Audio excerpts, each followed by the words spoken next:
Alright. We're going to rewatch this first one. Content creators handle is simplynicklive. Again, we're watching Crime-tok videos on TikTok. There's the name. Okay, it's Savannah Soto. Like I mentioned before, because this whole buzzing situation, but this case was the case of the couple. She was pregnant, very young, 18-year-olds that were found in the trunk of their car probably like a week and a half ago. That's who they are talking about. Her name is Savannah Soto. I don't know his name, but it caused quite an uproar because of A, the fact that they were both extremely young, and B, the circumstances that they were murdered under, like they were shot in the head. So very sad all around. I mentioned it before, but I saw a video on TikTok of someone explaining this, but apparently the boyfriend, father of the child, had been involved with, I don't know, maybe some like gang activity or something. I don't know. People like to talk a lot. I remember last week someone making a video about him potentially being involved with like cartels and whatnot, but I don't know. Until there isn't enough evidence to solidify that accusation, we don't really know. But what we do know is that, yeah, they were shot in the head, and the baby in the belly didn't make it. So very sad all around. Let's watch this video really quick. Again, this is Simply Nick Live. This just in, an arrest has been made in the murder of Savannah Soto, her unborn child, and her boyfriend, Matthew Guerra. Christopher Preciado is believed to have carried out the murders just before midnight on the night of December 21st. After doing so, his own father, Ramon, helped place the bodies where they were eventually located. Ramon is specifically being charged with abuse of a corpse, while Christopher is being charged with capital murder. While being flocked by reporters during Ramon's transport to jail, he was asked why he did it and if he had any remorse. His response was strange, as he said, quote, "Fake news," and quote, "Aren't you sorry for lying about what you're saying?" The duo can be seen in this security camera footage shortly after the murders, possibly relocating the bodies to where they were eventually found. Savannah and Matthew were both fatally shot in the head. However, the location of the crime is still yet to be known. Christopher is currently being held on a $1 million bond, while his father, Ramon, is being held on a $100,000 bond. Authorities have yet to release any type of motive. Okay, so the last news about this case was a day ago. Well, yeah, talking about them. This is from people.com. I think they'll briefly explain in more detail what happened. So I'll just quickly read it. It's title says, after pregnant teen and her boyfriend were found shot to death in car, father and son are arrested. It says that Savannah Soto, who was 9 months pregnant, was first reported missing by her family after the teenager missed her appointment to induce birth in December. This was published January 4th, 2024, and it was written by Emily Palmer. It says 8 days after a pregnant teen and her boyfriend were found shot dead in their car, a father and son have been arrested in the Texas capital murder case, like what we just saw right now. Christopher Preciado, age 19, is charged with capital murder in connection with the deaths of Savannah Soto, age 18, and Matthew Guerra, age 22. Ramon Preciado, age 53, is charged with abuse of a corpse after allegedly helping his son discard the vehicle with the couple's dead bodies inside. It says the father and son were escorted by police officers in a late-night perp walk, which was followed by a videotaped press conference where San Antonio Police Department detailed the January 3 arrests. Let's see. Okay, so Soto was first reported missing in Leon Valley, Texas, by family December 23rd, after the overdue mother missed her appointment to induce birth, according to police and her previous missing persons report. Investigators located their missing silver Kia Optima at an apartment building parking lot on Danny K Drive in San Antonio the day after Christmas, San Antonio Police Chief William McManus said at a previous press conference. Guerra was found with a gunshot wound to the head, noting that this was Chief McManus that said this, noting that the gun had been pressed to his head before the trigger was pulled. Soto had also been shot dead. Let's see, police now say the couple's execution-style deaths seem to be linked to a botched drug deal. That's what I mentioned beforehand. It appears this was a drug deal someone was buying and someone was selling. Soto's shooting death comes just 19 months after her brother, Ethan Soto, age 15, was shot dead. Yikes.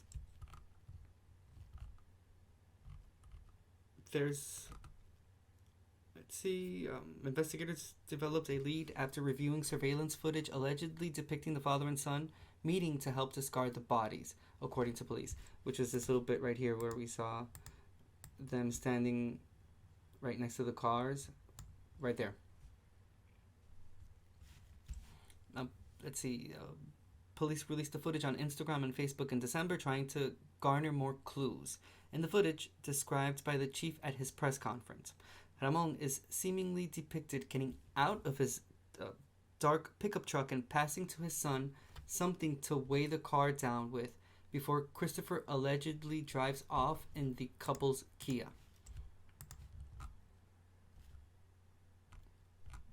Damn. Well, I mean, they're in jail now. Let's see if all evidence points to them and they are convicted. I mean, they have some charges already against them, but you know how the court works sometimes. If there's not enough evidence, I mean, there is video, but with more investigations, I think a lot more clues and evidence are going to pop up that could potentially lead to them. But in the true crime world, you never know. It could be one person, and then for all you know, there could be someone else involved, and we don't even know about. Hopefully, they're able to give this family some clear answers, but yeah, unfortunately, and not because of this, but unfortunately, you know, it's more speaking in a general sense. Yeah, man, it's that drug life. Whether it's using or selling, it's tough. It's tough. Sometimes people get into things that they don't know the depths of what they're getting into, just how bad it could get. Who knows? This young gentleman, age 22, with his whole life ahead of him, you know, was involved in the drug world. Amen. It sucks, but that is. I'm not gonna say that's what always happens, but it could potentially lead to that. So I don't know. Stay safe out there, guys, because it's not easy. I mean, I don't know. I don't even know how to say it, because on one hand, you would think that people need to survive some way, somehow. But then on the other hand, you're selling something that could potentially ruin someone's life. Or potentially ruin your own life, because look at this case. Or all the many other cases of, you know, drug dealers that get busted and whatnot and spend a lot of time in jail. I don't know. It's bad either or. So who am I to judge? I'm just a content creator. We'll move on to the next one. Again, this was Simply Nick Live. Next video. Why am I just... content creator, truecrimecam. Let's see what she has to say. Because, I mean, we read about it before, but the buzzing sound, couldn't really hear anything, but let's see if it's all working out perfectly.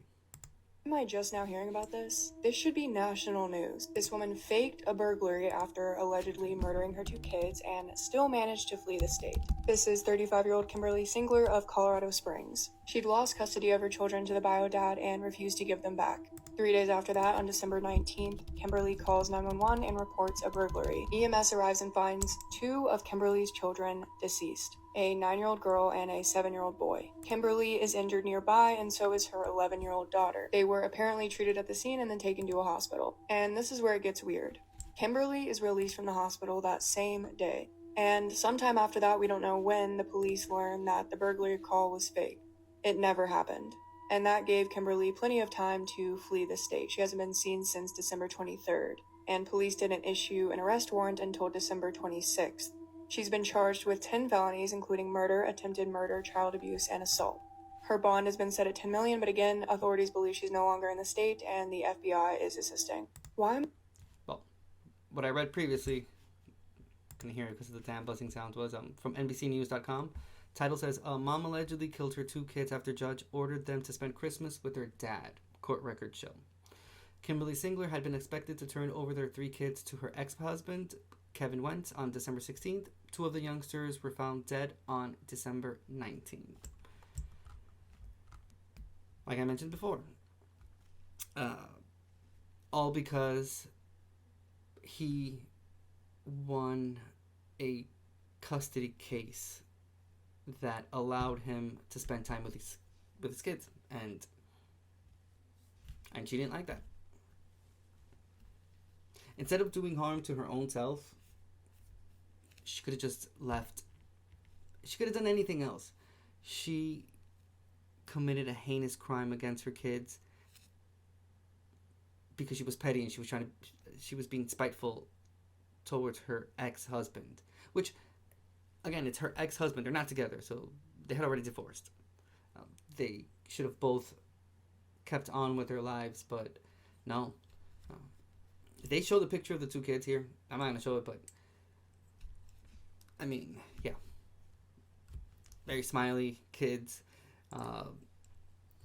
I hope she goes to jail for a very long time, because this is quite horrible, but I'll read through it really quickly, especially the most important parts. That way we have an update on this case and we know where Kimberly Singler's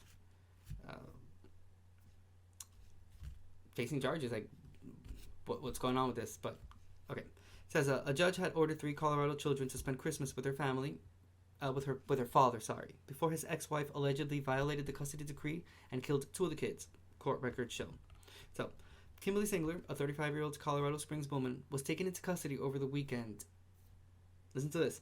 In the United Kingdom, and held in connection with the killings of her younger daughter, age 9, and son, age 7, officials said. So not only did she flee the state, which is what truecrimecam said in her video, because up until that point, the authorities had not released the information that she was in the United Kingdom. This article was written yesterday, January 3rd, 2024. Sorry, still getting used to the year switch. It says, on December 19th, police responded to an early morning 911 call about a burglary at Singler's condo where they found the 2 dead children. Their mother and their 11-year-old sister were taken to the hospital. Police eventually said that there had been no burglary and issued an arrest warrant for Singler, who had already fled the jurisdiction. See, Singler and her ex-husband, 38-year-old Kevin John Wentz, had been locked in a years-long court battle over custodial issues. Singler had recently accused Wentz of pulling a knife on her, and the allegations briefly cost him time with their children. The court eventually ruled that Wentz didn't represent a threat to his children before lifting the restrictions against him spending time with them.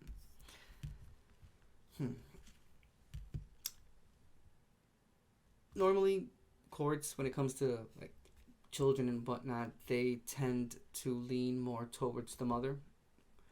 For the court to rule that the father didn't represent a threat to their children, to his children, and lifted the restrictions, is a clear indication that she made it up.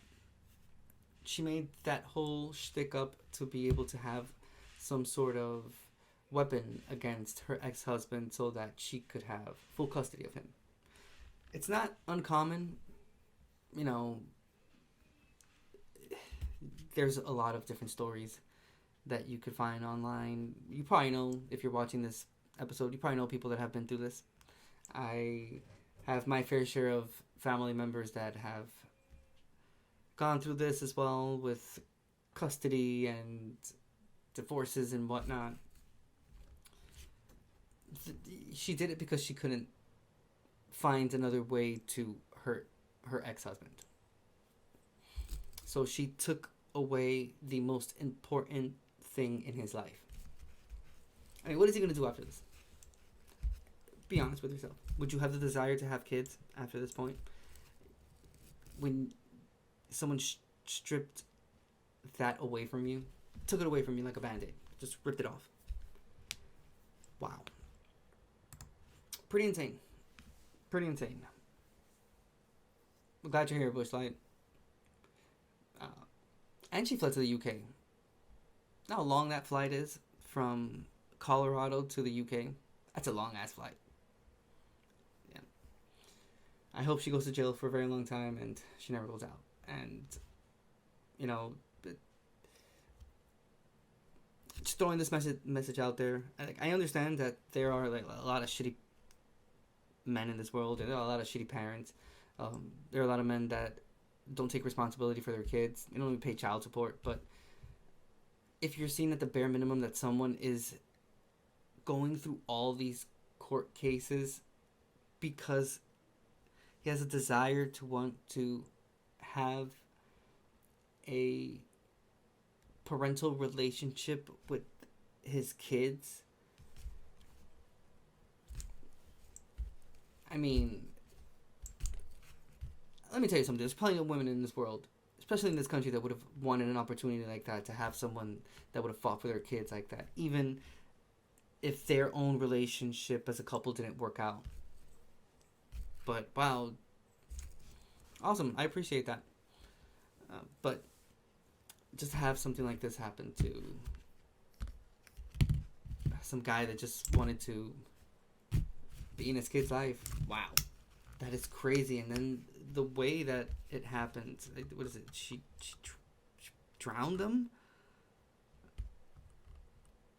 Let's see. Making up time. Okay, the court ordered makeup parenting time with the children set to be turned over to Went at the Stetson Hills Division Station of the Colorado Springs Police Department at 9 a.m. December 16th. And they were going to go back to Singler at noon December 31st. So they were just going to spend Christmas with their dad and go back to their mom on New Year's. Yeesh. Okay. I think it was like drowning, but it doesn't necessarily say how they were killed, but nonetheless, it's still pretty sad. All because this person wanted to be petty and spiteful. There are a lot of petty, spiteful people in this world. And that's why I always talk about the value of life and how there's many people that don't find value in it anymore, especially when it's someone else's life. Because, again, just leave. They'll just go. It's not uncommon for people to just walk out on relationships and walk out on their kids and shit. Like, it's not an uncommon thing. I'll give you an example. If you've seen that documentary, Love Has Won, the colloidal silver lady, the gray, blue lady, she had 2 kids. And she walked out on the kids. Like, they went to dinner. It was her mom, the 2 kids, her, and she just got up and left. Small children and everything. They were raised without their mom.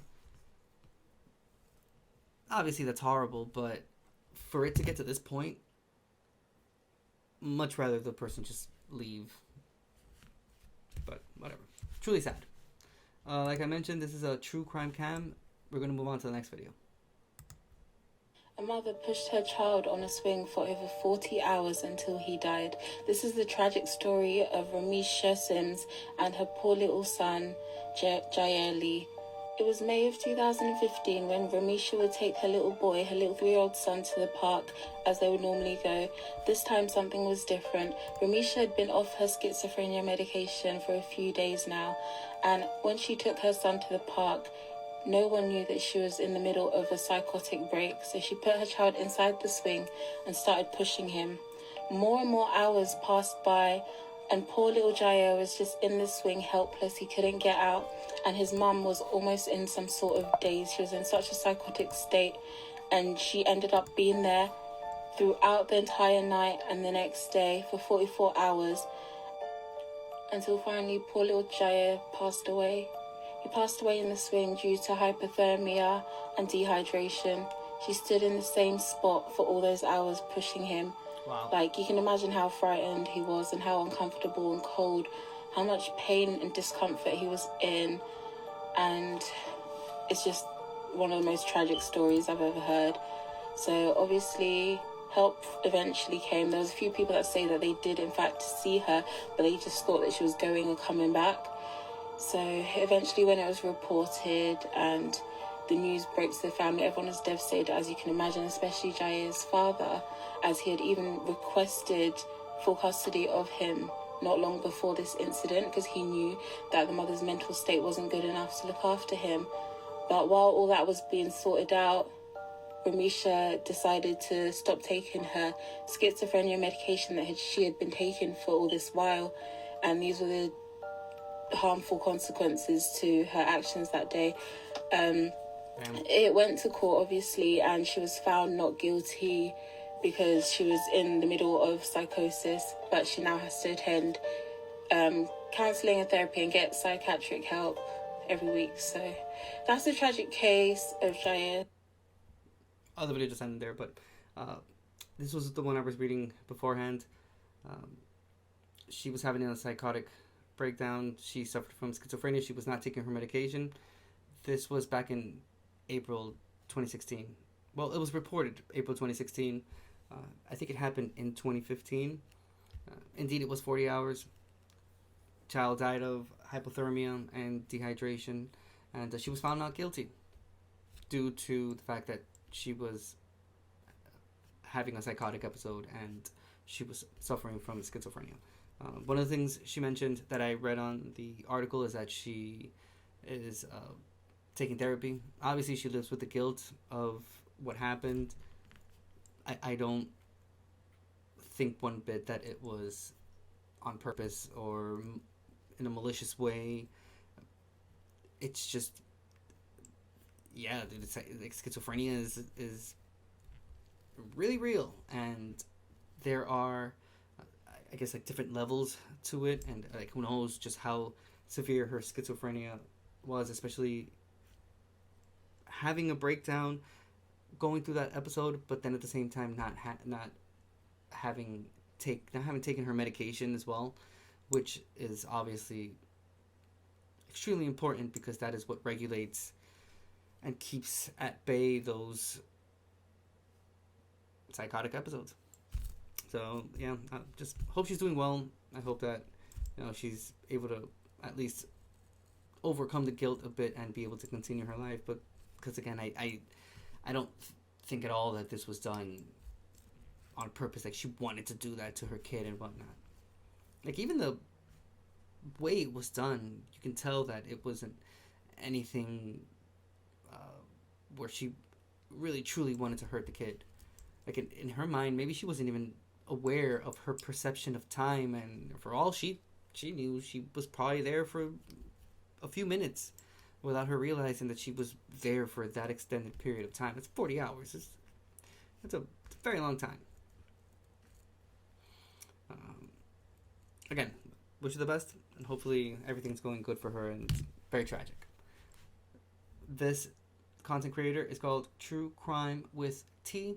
Again, when I upload these videos to YouTube, I will include the handles on the paragraph portion of the description box. So that way you can just click there and it'll take you right to their TikTok and you can follow them. These are all great content creators that are making these videos for our entertainment. Move on to the next one. Breaking news. Authorities have now confirmed the weapon used to take the life of Savannah and Matthew has been located. Authorities held a press conference today. Take a listen. Detectives also conducted a search warrant at the home of the suspects where evidence was recovered. Gun, believed to be the murder weapon, has been recently recovered from the suspect's home. The DA also spoke as to whether they will seek the death penalty in the case. Take a listen. It's too early to tell. I don't know whether or not this is something that we will make that decision. We'll cross that bridge when we get to it. As in every other case where we have a defendant who is death penalty eligible, we have a capital crimes committee that will meet, that will make, we will hear a presentation from the lead prosecutor in the court where this case ends up, and then we will discuss the facts that go into making a decision to seek the death penalty. Furthermore, authorities also spoke as to the quote deal and said Savannah and Matthew were both doing the same thing. Take a listen. Detectives learned that both victims were involved in the sale of narcotics. Oh, shit. And used their cell phones to conduct much of their business. Additionally, some incorrect information was given yesterday, and both suspects, Ramon and Christopher, are still in custody. Ramon is being held on a $600,000 bond and has 2 hearing dates set, one for February 6th and one for February 7th. Christopher is being held on a $1 million bond. At this time, Christopher's record has not changed. It says he was booked on 1/4. To stay up to date on this case, make sure you click the playlist below. I'll keep you guys updated. What do you think? Drop in the comments. Breaking news, authorities... Alright, this content creator is called Jenna Lynn 468. Pretty interesting. I didn't know that part, that she was also involved in it. I remember when I spoke about it before. This is the Savannah Soto case. I had mentioned that they were saying that he was involved in the drug trade, and police confirmed it. But now they are letting us know that both of them were selling drugs. Yikes. The true story. Okay, this is Paranormal Files. I actually like this dude's videos. He makes pretty interesting videos. So let's check this one out. Story behind this mugshot is absolutely disturbing. This is 54-year-old Stanton Lee Pierce, and in 2017, he was sentenced to 40 years in prison for burning a body. So Stanton had been in and out of prison in the past, but in 2016, he got mixed up in a murder. These were the 3 people that were implicated in this murder scheme. There was 37-year-old Rebecca Bond, pictured over here, who actually shot and killed the 62-year-old victim, Louise Martinez.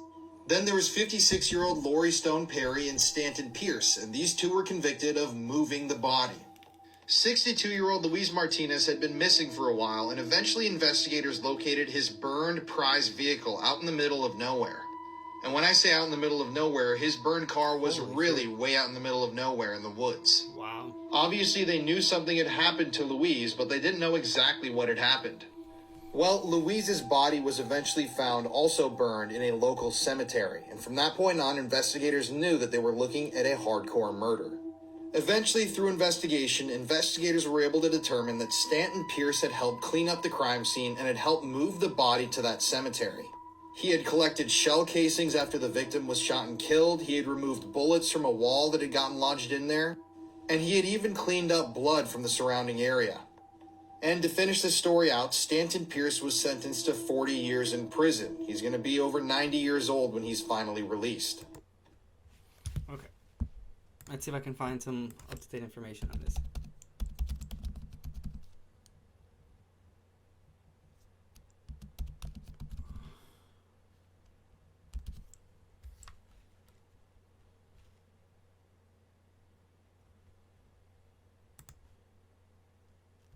Okay, let's see if there's any up-to-date.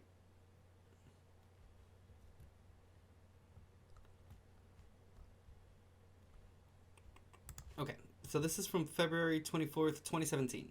This is KLTV.com, East Texas. There you go, shout out East Texas. It says, after admitting guilt to burning body, Pierce tells camera in court, "I'm sorry."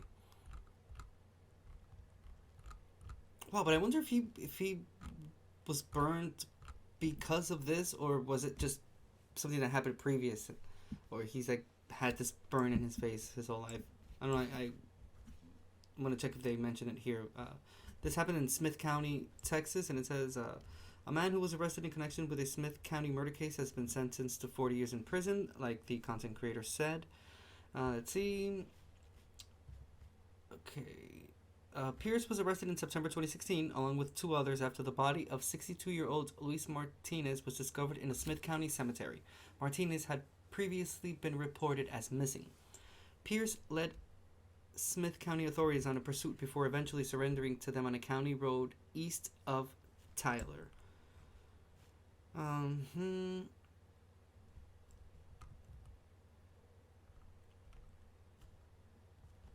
trying to just kind of skim through the information to see if they give a motive to what happened. Like, why did they all did this?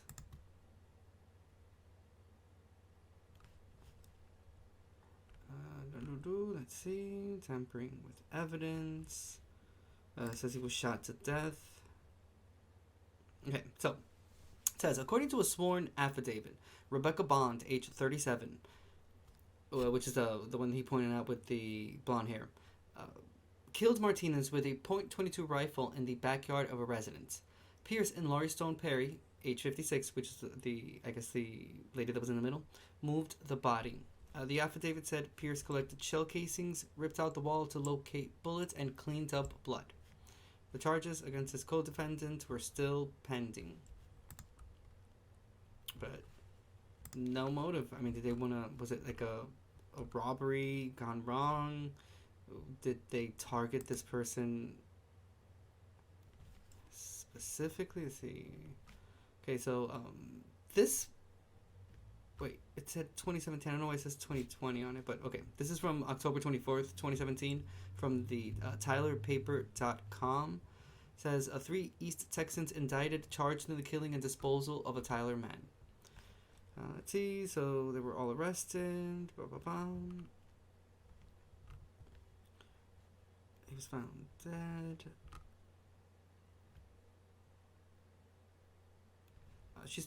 Let's see, an arrest warrant affidavit for Pierce stated that on September 22nd, Pierce contacted the Smith County Sheriff's Office and advised that she witnessed a murder about a week prior, on or about September 15th.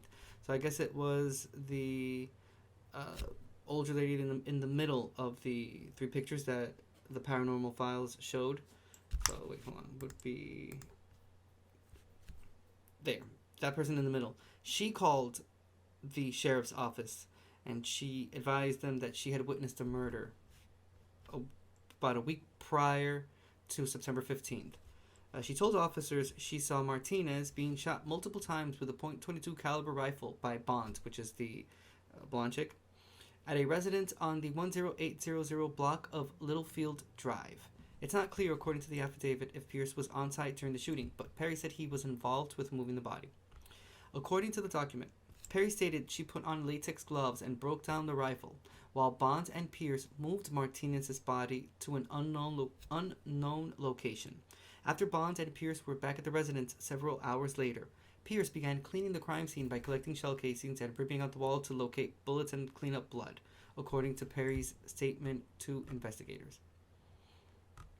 Perry said in the affidavit that 2 or 3 days later, Pierce wanted to see if the body could be spotted in plain sight, and the two traveled to the cemetery. While traveling past the cemetery, Perry stated she could see blue tarp from the road and said that tarp was used to wrap Martinez's body when he was being transported. The Smith County Sheriff's Office received a missing persons report from Martinez on September 21st, the day prior to Perry reporting the murder, the document further states. Let's see. So according to the Smith County Sheriff's Office, when deputies arrived on the scene September 22nd in response to Perry calling the Sheriff's Office, they found the body around the perimeter of the Antioch Cemetery.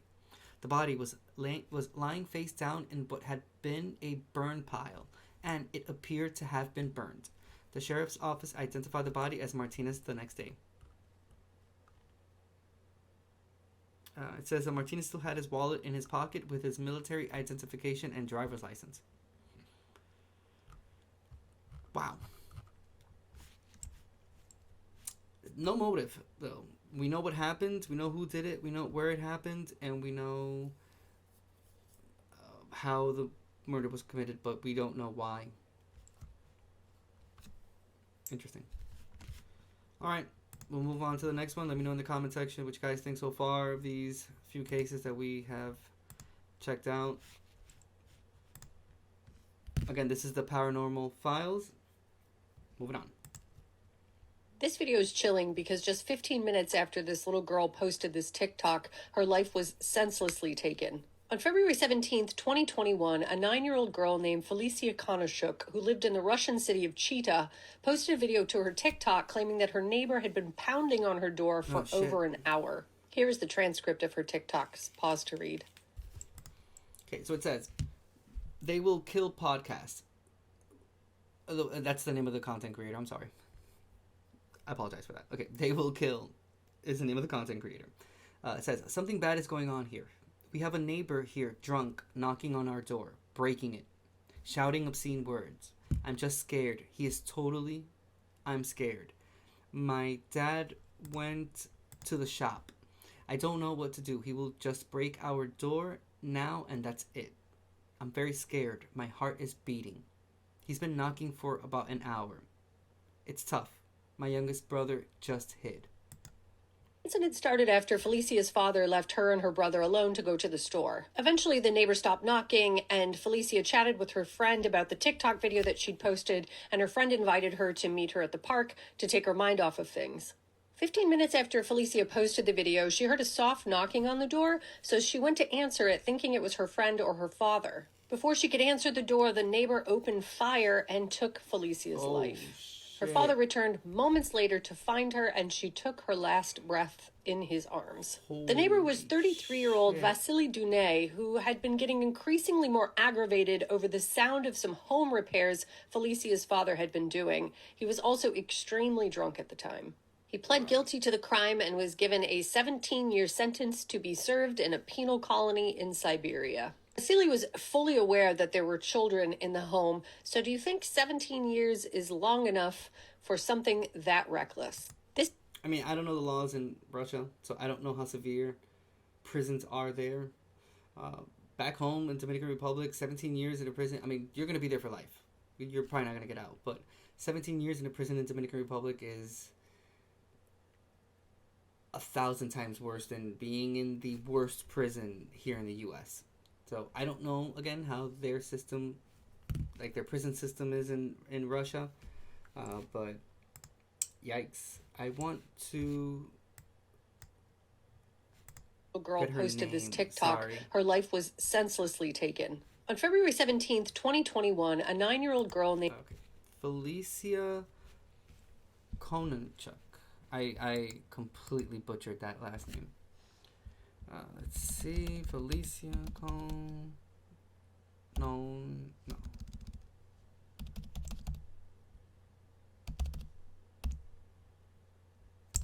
Okay.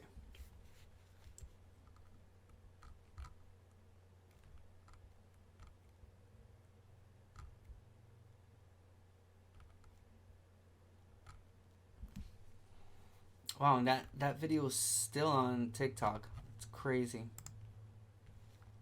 All right. We're going to read from 7 News.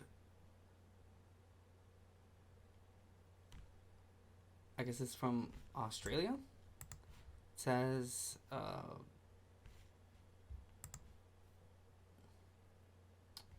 drunk neighbor shoots Russian girl, age 9, dead after she posted hour of terror on TikTok.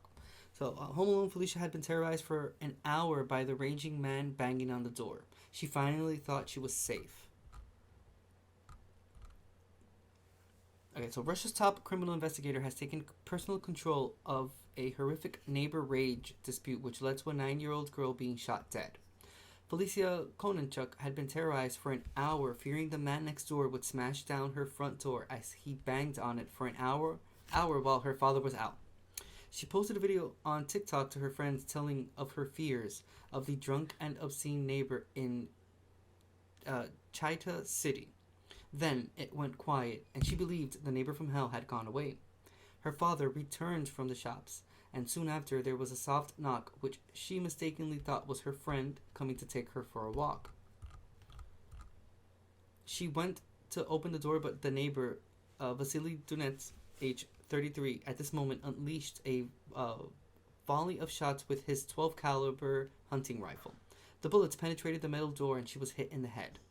Her father said, "I ran into the corridor and saw my daughter covered in blood." She croaked, "Dad, I've been killed." I took her in my arms and shouted to my son and the repair workers to call an ambulance. My daughter died in my arms. Damn.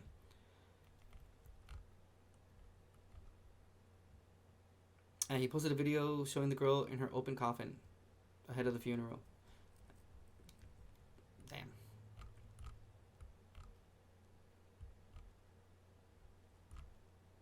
Let's see. I'm curious to see if the video is still up.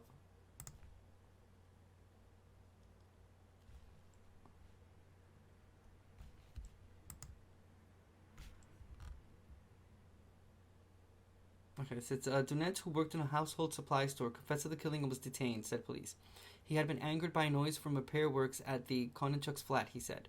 Russia's top criminal investigator, Alexander Bastrykin, a former university classmate of Vladimir Putin, who heads the Russian Investigative Committee, has taken control of the probe. He faces a life sentence if convicted. The girl's father denied he had kicked Dunetz during the dispute, saying he had told him to sleep because he would not speak to a drunk man.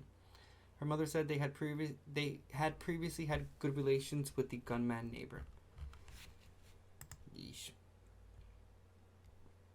Okay, let's see if I can find the...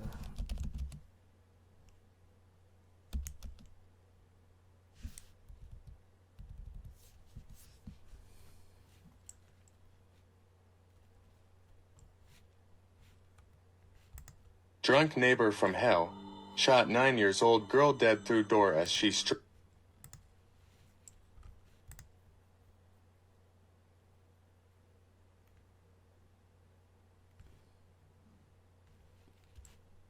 just the actual video. It didn't even start. У нас там сосед, он пьяный, он, короче, стучится на дверь, всю ломает. Я просто, мне страшно, блин, капец. Мне очень страшно, у меня сердце бьется.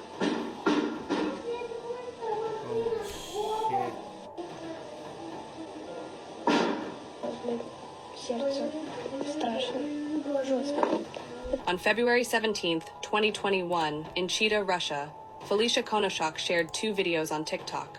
She was well liked and had some followers, but these videos were meant for her friends.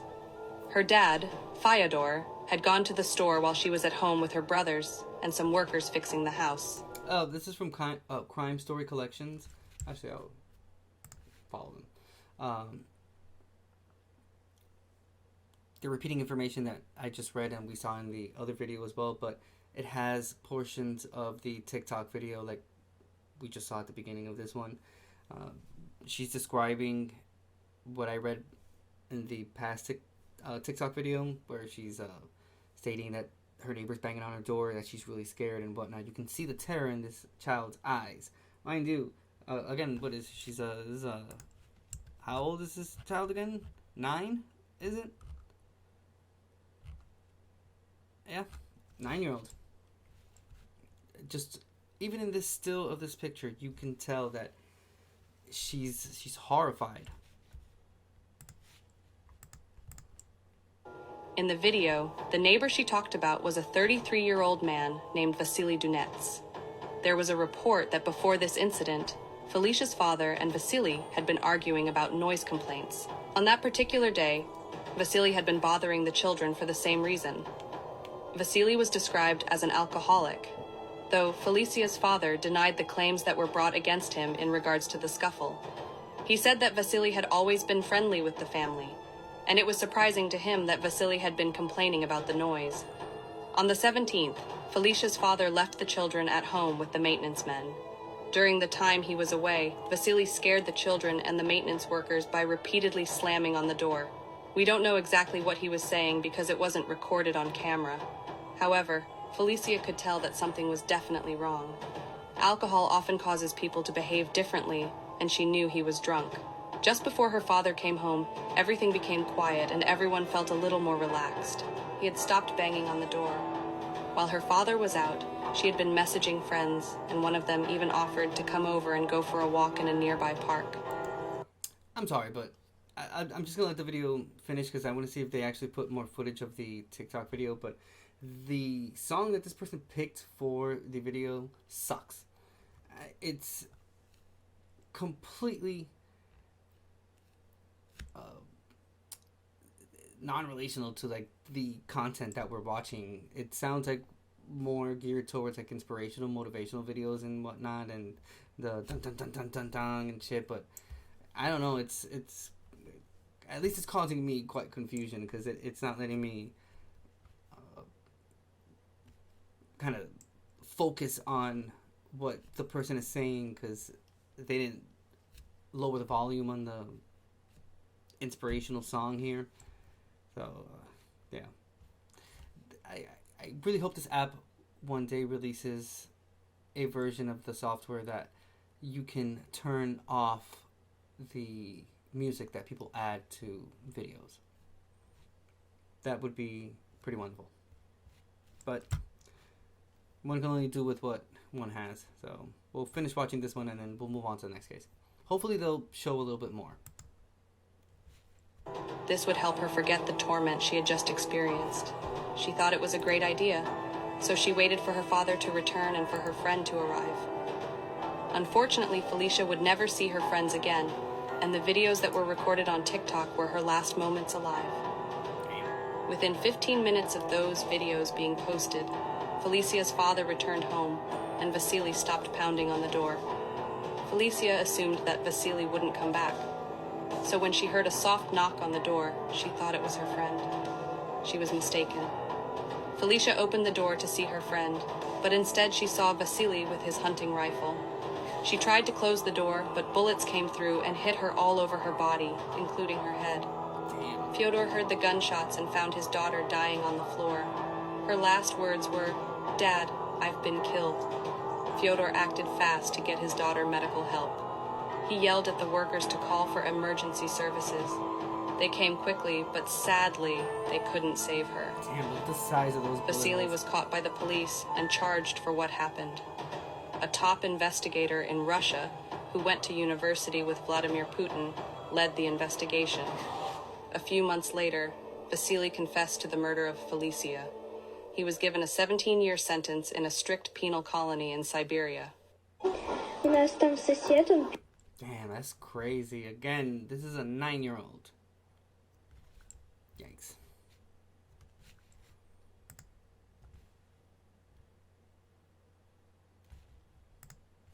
Alright, let's go back to True Crime Talk.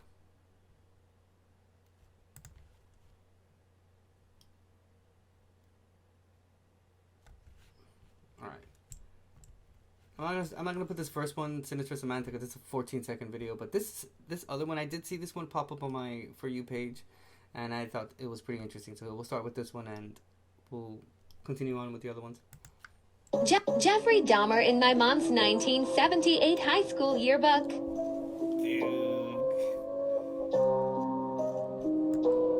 Yes, he's even blurred out in a club picture. Oh shit. Jeffrey Dahmer. I actually know someone that was going to be set up on a date with Ted Bundy. She's living in Florida, and she backed out because she had something else to do. So she had to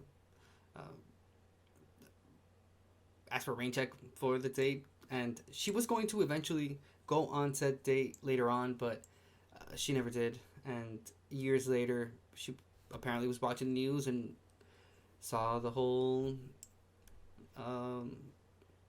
court when they were accusing him of all the killings and whatnot, and she dodged that bullet.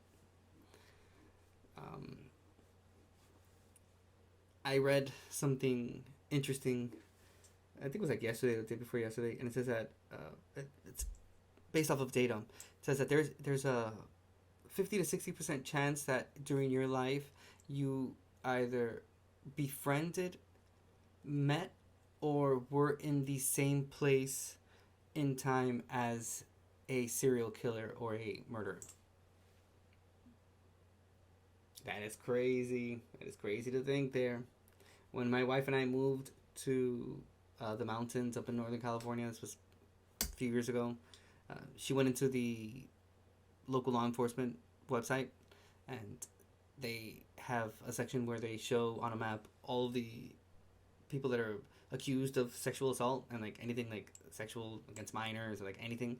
And I kid you not, the town where I lived, just it looked like Christmas lights had just like suddenly turned on that map with how severe that problem was.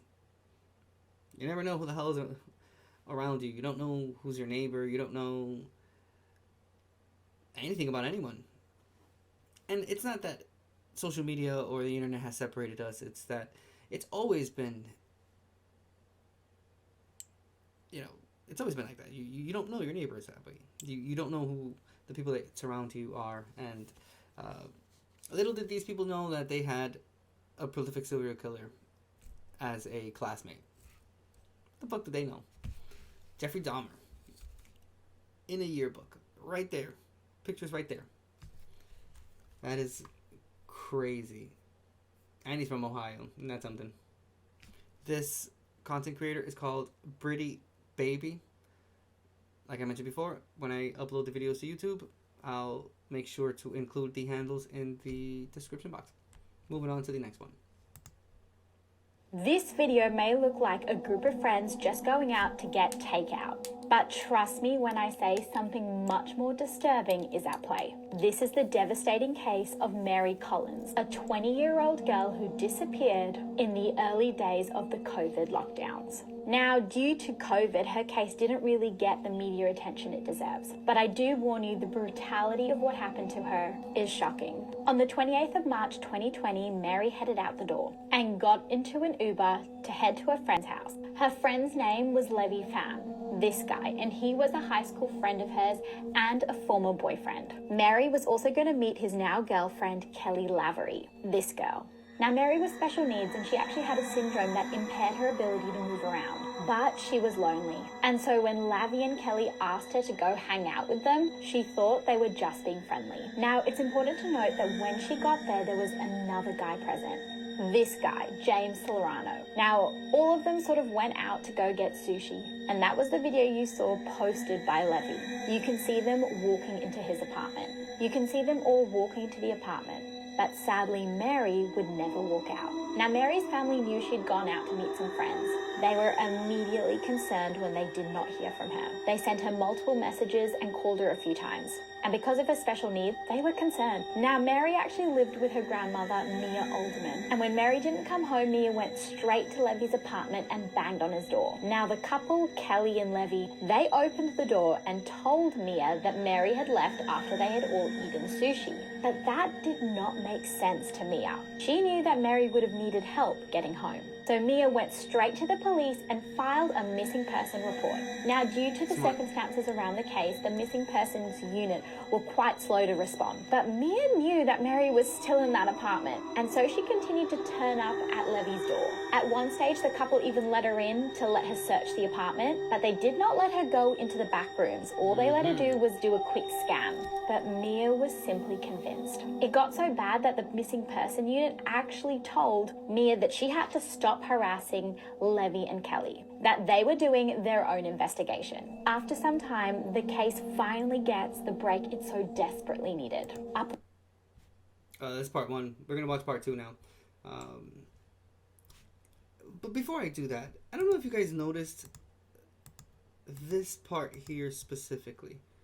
So he shows the bag, right? To the apartment. He shows the bag, but notice the two ladies walking in the back, and notice the one on the left-hand side, which I think is the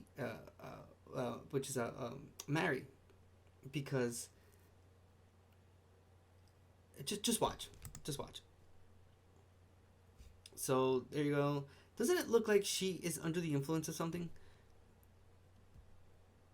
Possibly alcohol, possibly something else. It looks like she is being walked by the other lady that's there. So if you notice, right, they're walking. He's walking with the bag. Notice them two in the back. Look.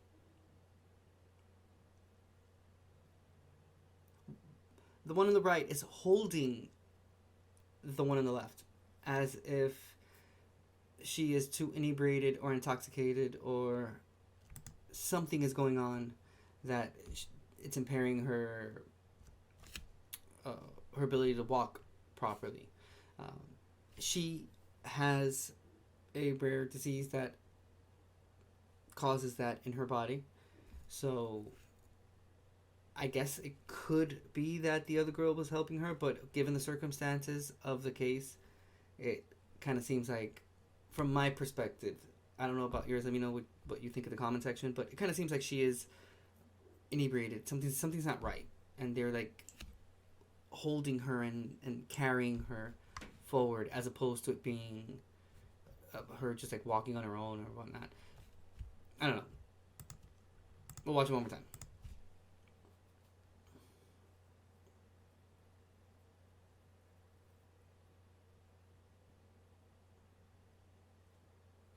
Anyway, she just puts her head down, and it's just the way that she's walking while she has her head down, at the same time being held by this other girl. It just looks so weird. It just reminds me of all the times I've seen people walk with drunk people and whatnot, or like people that can barely stand up. I don't know. Let's check out part 2. This content creator's name is 7 Sins Crime. We're going to go into her account and we will look for part 2. This is part 1? Okay, here's part 2.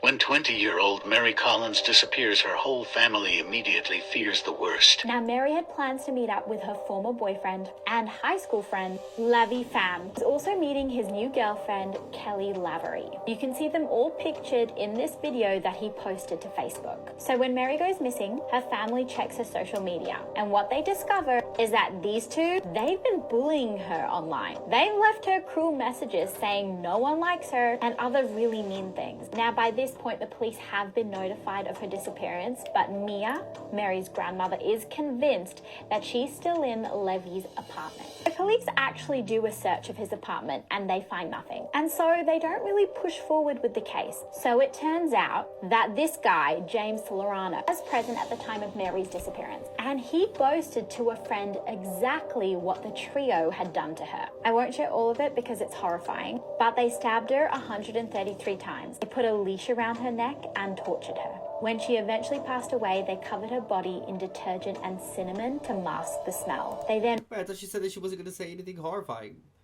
That's extremely horrifying. That's the very definition of horrifying.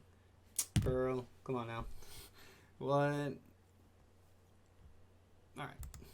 They then rolled her up in plastic and stuffed her in a mattress. James actually told his friend they were planning to incinerate that mattress as soon as they got the opportunity to do so.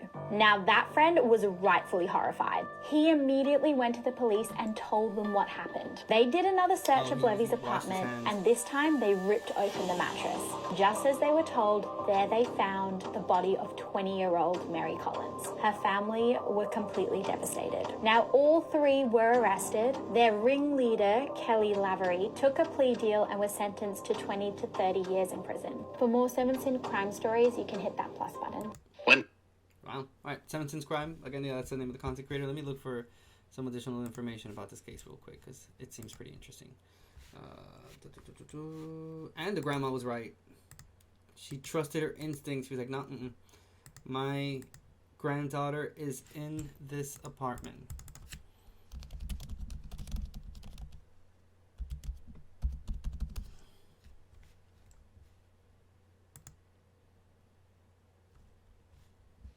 Okay, so the last news article that was published about this case was June 5th, 2023. And this is the Charlotte Observer. That will not let me do anything because I have ad blockers. Boo. Okay, let's see this one. WCNC. Alright. This is a news outlet from Charlotte. So, shout out Charlotte, North Carolina. It says a suspect charged in gruesome murder released on bond. Wow. One of 4 people charged in connection with the brutal killing of a woman who was stabbed over 130 times and stuffed in a mattress was released from jail on bond. That was James Salerno. James Salerno, which was the one that went to the police originally and told them everything that had happened. Was given a $250,000 bond in January in connection with the 2020 killing of Mary Collins. He was released June 3rd. His charges included murder, kidnapping, and DWI. Let's see.